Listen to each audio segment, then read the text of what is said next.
ஆச்சி கொழுக்கட்டை மாவு வந்தாச்சு. ஆச்சி கொழுக்கட்டை மாவிற்கு கொழுக்கட்டை அச்சை கேட்டு வாங்குங்கள்.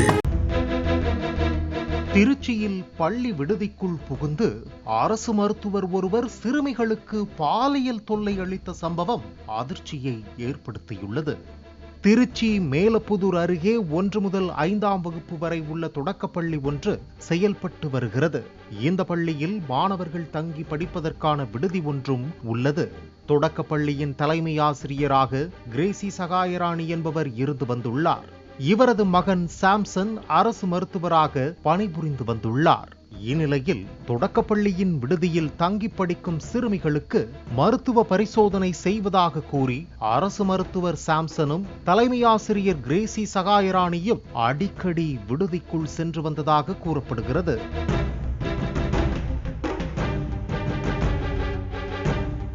கடந்த 6 மாதங்களாக விடுதியில் தங்கியிருக்கும் சிறுமிகளுக்கு அரசு மருத்துவர் சாம்சன் பாலியல் தொல்லை தந்ததாக பாதிக்கப்பட்ட சிறுமிகள் தங்களது பெற்றோரிடம் கூறியுள்ளனர்.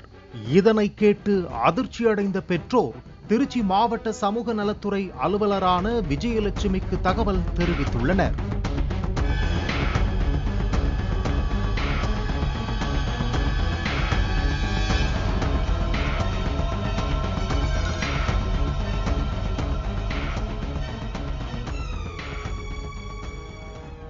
இதனையடுத்து விஜயலட்சுமி காவல் நிலையத்தில் புகார் அளித்தார். புகாரை தொடர்ந்து தாய் கிரேசி சகாயராணியையும் மகன் சாம்சனையும் கைது செய்தனர். மேலும் 3 பிரிவில் வழக்கு பதிவு செய்யப்பட்டது. இதனையடுத்து கைதான 2 பேரையும் 3 நாட்கள் நீதிமன்ற காவலில் வைக்க திருச்சி மகிழா நீதிமன்றம் உத்தரவிட்டுள்ளது. பின்னர் சாம்சன் திருச்சி மத்திய சிறைக்கும் அவரது தாயார் திருச்சி மகளிர் சிறைக்கும் அழைத்துச் செல்லப்பட்டனர். ஆச்சி கொழுக்கட்டை மாவு வந்தாச்சு.